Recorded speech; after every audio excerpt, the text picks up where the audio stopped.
로마서 8장 1절로 4절까지 말씀입니다. 로마서 8장 1절부터 4절까지 말씀입니다.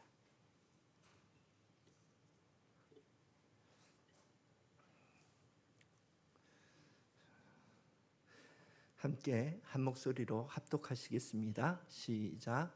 그러므로 이제 그리스도 예수 안에 있는 자에게는 결코 정죄함이 없나니 이는 그리스도 예수 안에 있는 생명의 성령의 법이 죄와 사망의 법에서 너를 해방하였습니다. 율법이 육신으로 말미암아 연약하여 할 수 없는 그것을 하나님은 하시나니 곧 죄로 말미암아 자기 아들을 죄 있는 육신의 모양으로 보내어 육신의 죄를 정하사 육신을 따르지 않고 그 영을 따라 행하는 우리에게 율법의 요구가 이루어지게 하려. 아멘. 오늘은 성도의 세 가지의 법이라는 제목으로 함께 말씀을 나누고자 합니다. 우리가 예수 그리스도를 믿으면 성경에서는 우리가 예수 그리스도 안으로 들어왔다 이런 표현을 쓰고 있고, 그 안에서 우리는 의식하든 의식하지 못하든 세 가지 법의 영향을 받으면서 신앙생활을 합니다. 그래서 그 세 가지 법이 뭐냐 하면 자연법, 도덕법이라고도 말하고 자연법이라고도 말하는 자연법과 그리고 율법 그리고 성령의 법, 이 세 가지 법이 성도들이 영향을 받으면서 살아가는 그러한 법이 되는 것입니다. 그러면 먼저 자연법부터 그 내용을 살펴보면 이 자연법은 서두에 말씀드린 것처럼 도덕법이라고도 표현하는데, 그러니까 그 사회의 구성원들이 대다수가 옳다 그르다 하는 그 기준을 말하는 거예요. 예. 그래서 뭐 예를 들자면 부모님을 잘 봉양해야 된다, 이런 것은 다 우리 구성원들이 다 공유하는 법이잖아요. 그래서 부모님에게 이렇게 막 함부로 대하고 하면 불효자식 이렇게 손가락질을 하는 것처럼 그렇게 사회 구성원들이 옳다 그르다 하는 기준을 가지고 있는 그것을 말하는 거예요.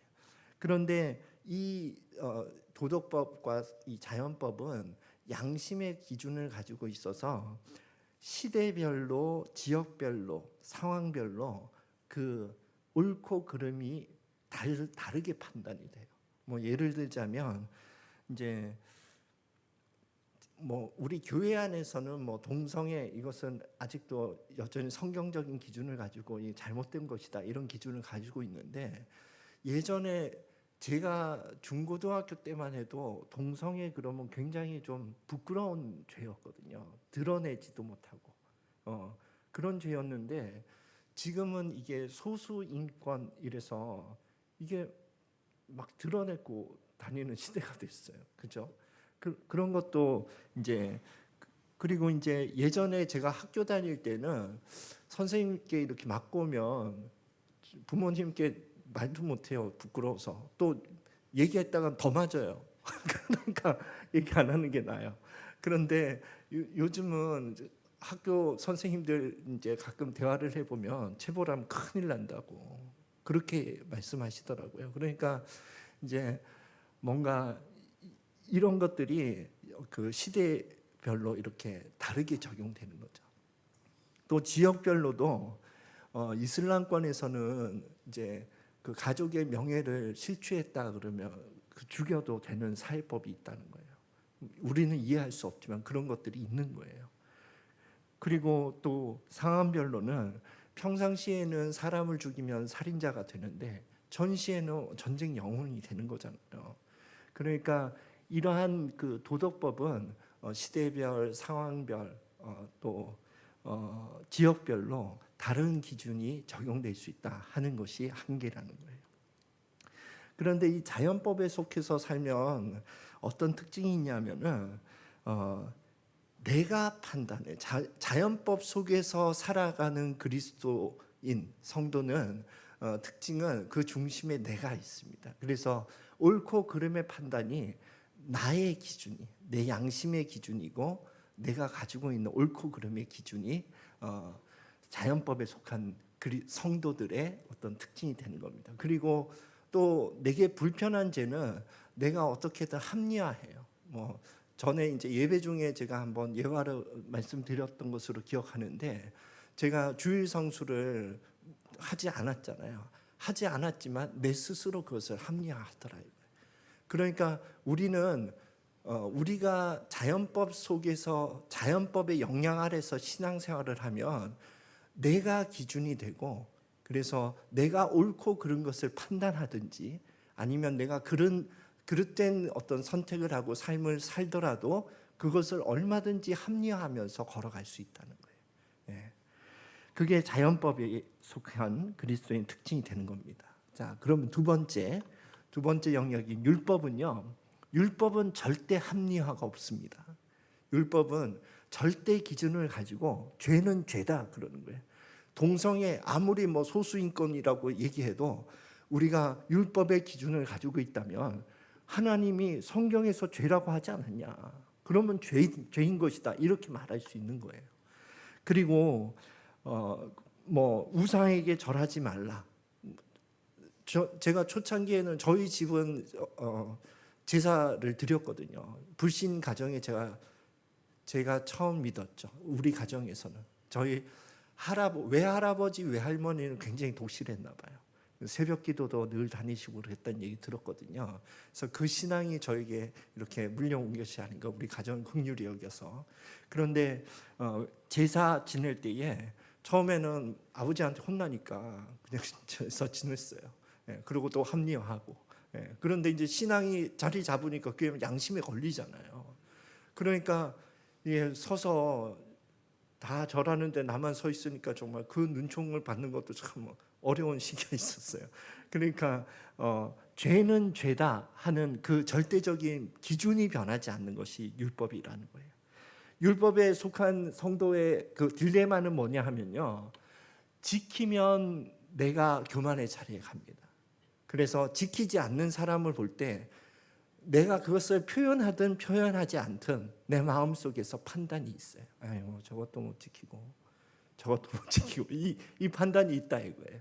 그러니까 율법에 속한 성도의 삶을 살면 이 비판과 판단의 자리에 가게 되고, 이것은 교만의 자리거든요. 이것을 하나님께서 가장 미워하시는 자리예요. 그러니까 이것을 또 경계해야 됩니다. 그리고 지키지 못하면 또 나를 비판해요. 그게 정죄감이거든요. 그래서 정죄감에 빠지는 그러한 딜레마가 있는 것입니다. 그러면 이 율법의 역할이 뭔가 성경을 한번 보겠습니다. 고린도후서 3장 6절 함께 읽겠습니다. 시작. 그가 또한 우리를 새 언약의 일꾼 되기에 만족하게 하셨으니 율법 전문으로 하지 아니하고 오직 영으로 함이니 율법 조문은 죽이는 것이요 영은 살리는 것이니라. 이 율법의 역할은 나를 죽음의 자리까지 이끌어가는 거예요. 그게 율법의 역할이에요. 그래서 만약에 내가 하나님의 말씀을 잘 지키겠다 이렇게 결심을 하면 계속 하나님의 말씀이 나를 비추거든요. 그 말씀은 지켰어.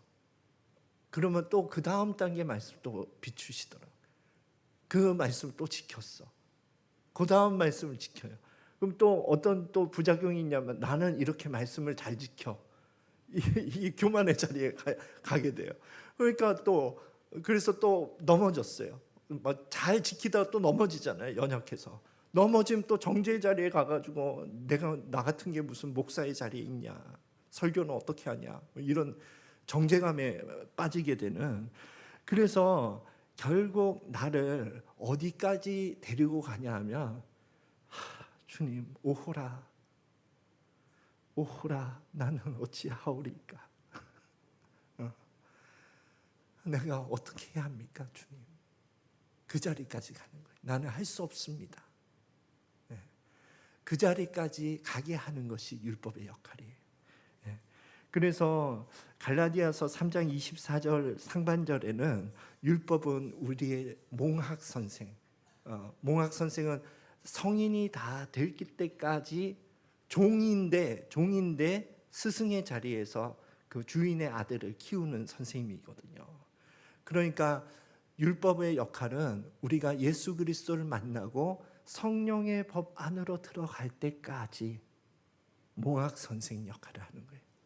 그런데 성령의 법으로 들어갈 때까지의 그 전제의 상태가 뭐냐면, 주님, 난 못하겠어요. 어떻게 해야 합니까? 그 고백이에요. 그래서 이 성령의 법으로 들어갈 때에는 두 가지 전제가 반드시 필요합니다. 두 가지 전제가 없으면요, 성령의 법만큼 방탕의 법이 될 수가 있어요. 성령의 법이 방탕의 법과 정말 종이 한 장 차이예요. 내 마음대로 법이 된다 이거예요. 성령께서 말씀하셨다 이러면 다 끝나는 거니까. 그러니까 이 성령의 법에 지배를 받으면서 참된 신앙의 길을 걷기 위해서는 두 가지 전제가 반드시 우리의 신앙의 삶 가운데 자리매김을 해야 되는데, 그 첫 번째가 나 중심의 주도권이 하나님께 옮겨져야 돼요. 내가 옳다 그르다 판단하는 그것이 하나님께로 옮겨져야 돼요. 하나님이, 그러니까 지금 성령 하나님께서 옳다 그르다 하는 것을 내가 순종할 수 있어야 돼요. 그리고 내가 괜찮다 하는 그 합리화하는 그것을 성령께서 깨닫게 해주시거든요. 깨닫게 해주실 그때에 내가 그것을 받아들일 자세가 돼 있어야 돼요. 그게 주도권이 넘어간 상태예요. 그러니까 제가 요한복음 그 가나의 혼인잔치 비유의 그 구절을 참 아직도 내 마음에 새기고 있는데, 마리아가 하인들에게 얘기하잖아요. 무슨 말씀을 하시든지 그대로 해라. 그거예요. 무슨 말씀을 하시든지 그대로 할 상태가 되어 있는가 나에게. 그런데 간혹 내 상태를 보면요, 무슨 말씀을 하시든지 나는 내 마음대로 하더라고요. 아무리 강력한 은혜를 주어도 나는 내 마음대로 해요. 내가 원하는 대로 하고, 내가 해왔던 대로 하고, 안 바뀌더라고요. 이 주도권이 넘어가지 않으면 성령의 법에 지배를 받고 인도받는 것은 그렇게 하기를 원하지만 그렇게 되지 않아요. 왜냐하면 내가 주도권을 갖고 있기 때문에. 그럼 너 알아서 해라 그러거든요. 네 마음대로 살아라 그러시니까 성령님. 그다음 두 번째 전제는요, 듣기가 돼야 돼요. 하나님이 말씀하시는 것을 들을 수 있는 분별력이 생겨야 합니다. 무슨 말씀을 하시는지 모르는데 어떻게 순종합니까? 무슨 말씀을 하셨는지 모르는데 내가 불순종했다는 거 어떻게 합니까? 말씀하시는 것을 들어야 순종과 불순종이 갈라지거든요. 그런데 듣는 것에 관심이 없고 들을 수 있는 능력이 없다면 성령의 법에 다스림을 받을 수 없어요.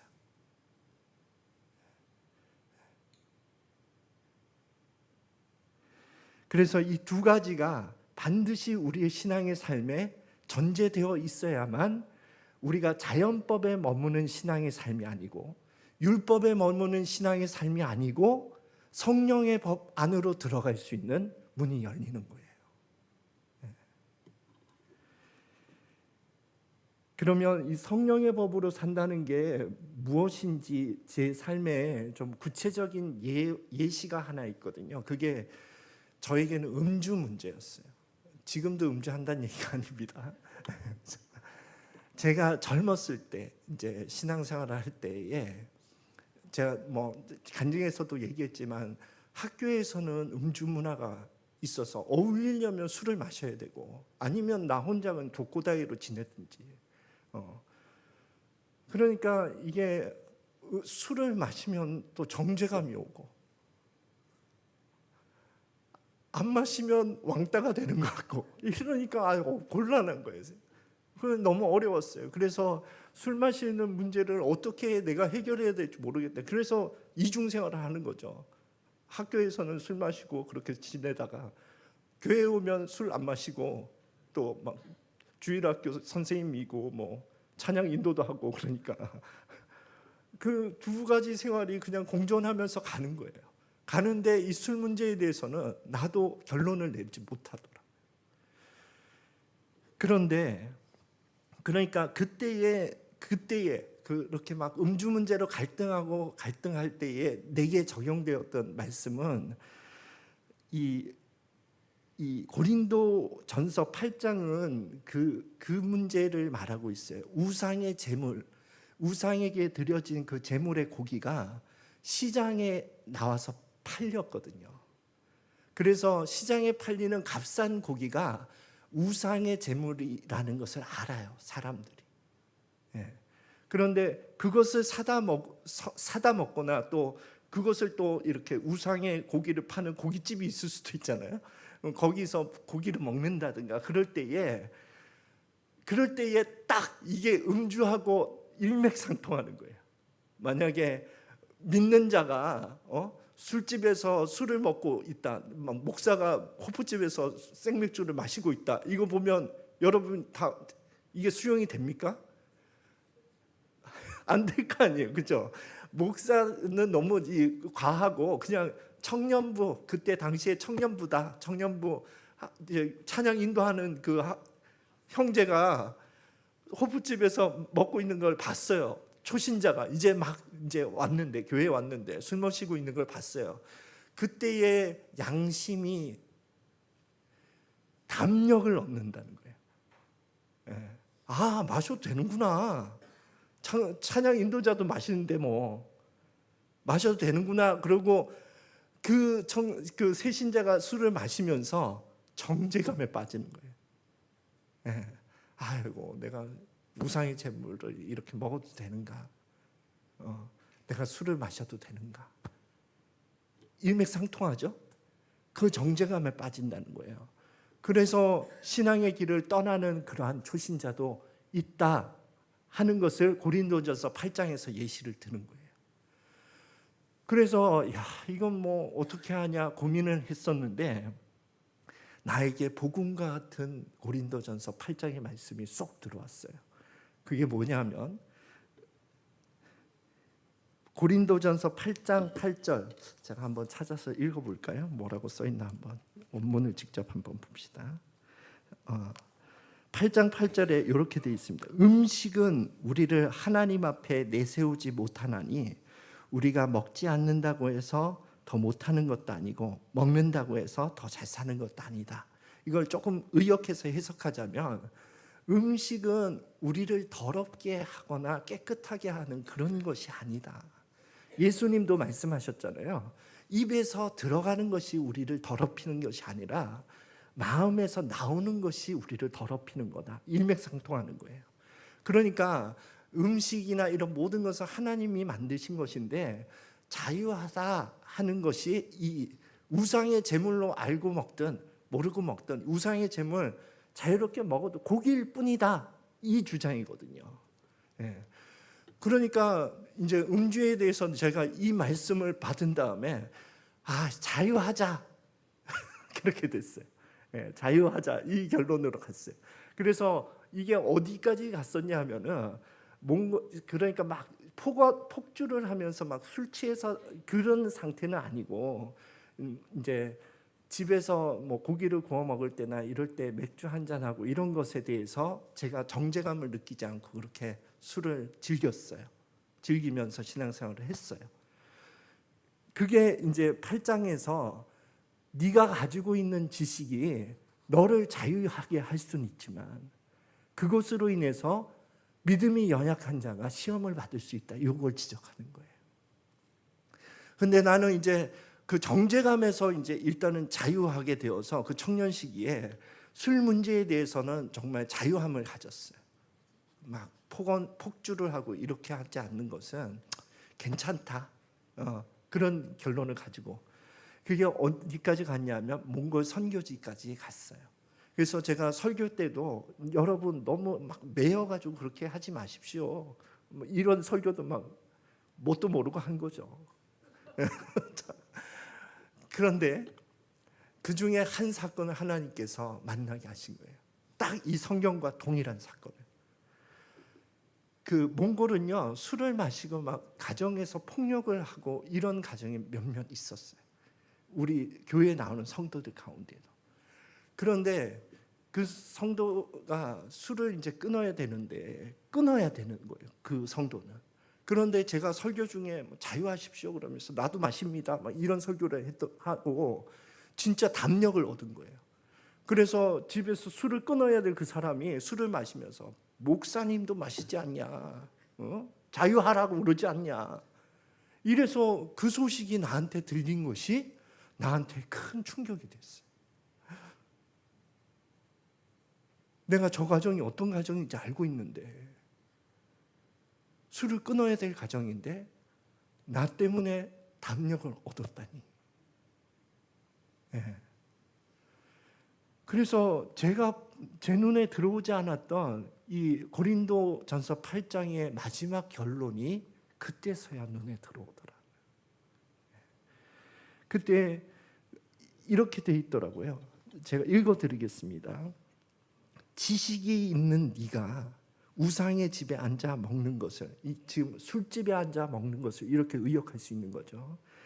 누구든지 보면 그 믿음이 약한 자들의 양심이 담력을 얻어 우상의 재물을 먹게 되지 않겠느냐. 딱 제 예와 너무 맞지 않습니까? 그러면 네 지식으로 그 믿음이 약한 자가 멸망하나니 그는 그리스도께서 위하여 죽으신 형제라. 그러므로 만일 음식이 내 형제를 실족하게 한다면 나는 영원히 고기를 먹지 아니하며 내 형제를 실족하지 않게 하리라. 그게 결론이더라. 그러면서 나한테 주님께서 한 가지를 말씀하셨어요. 네가 못 먹는 음식이 뭐가 있냐? 지금 구약에서 금지한 음식 중에 네가 못 먹는 게 있냐? 돼지고기 먹고 장어 먹고 미꾸라지 먹고 다 먹지 않냐? 그 중에 하나, 음주 하나를 나를 위해서, 그리스도의 형제를 위해서 하나 절제해 줄 수 있지 않냐? 그게 내 결론이었어요.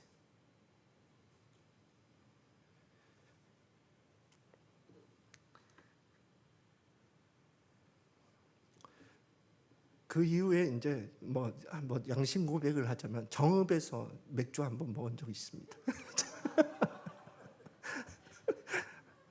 하도 마음이 번민스러워서 몰래 강가에서 그냥 맥주를 먹은 적이 있지만 그 이후로는 정말 술을 끊었어요. 왜 끊었냐 하면 나로 인해서 시험 받아서는 안 된다. 그게 나의 동기였어요.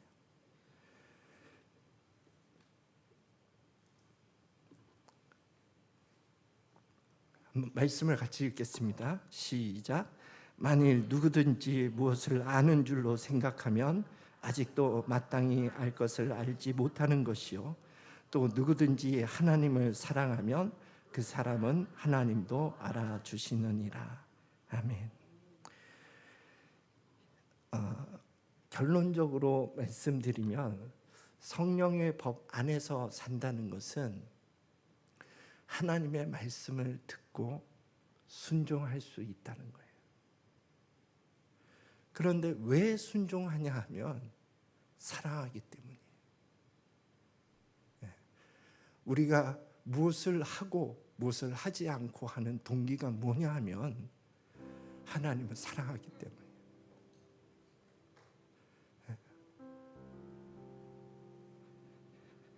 그 이유를 넘어가면 다 율법으로 치우치게 됩니다.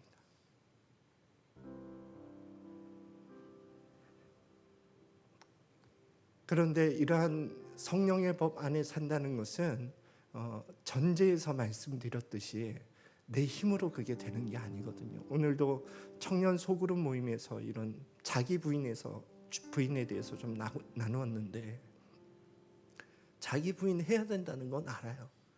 근데 안 된다 이거예요. 그래서 자기 부인이 된다는 것은 내가 주님의 은혜 안에서 가고 있다는 뜻이에요.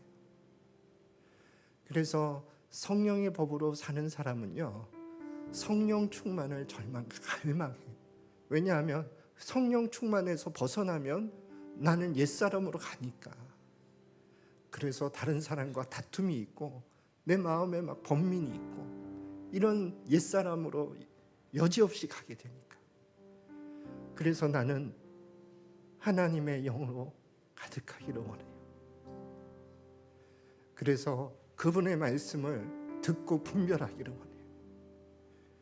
그리고 그분의 말씀에 순종하기를 원해요. 그렇게 걸어가는 삶이 참된 그리스도인의 삶이 되는 것입니다. 저와 여러분이 이런 성령의 법의 지배를 받는 참된 그리스도인의 삶을 걸어가시기를 예수 그리스도 이름으로 축원드립니다. 우리 함께 찬양하고 고백하면서 예배를 마무리하도록 하겠습니다.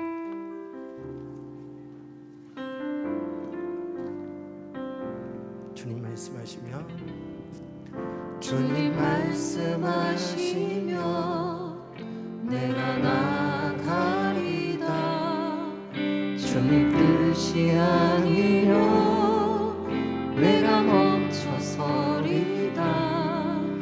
나의 가고 서는 것 주님 뜻에 있으니 오 주님 나를 이끄소서. 다시 한번 고백합시다. 주님 말씀하시며 주님 말씀하시며 내가 나아가리다. 주님 뜻이 아니면 내가 멈춰서리다. 나의 가고 서는 것 주님 뜻에 있으니 오 주님 나를 이끄소서. 뜻하신 그곳에 나 있기 원합니다.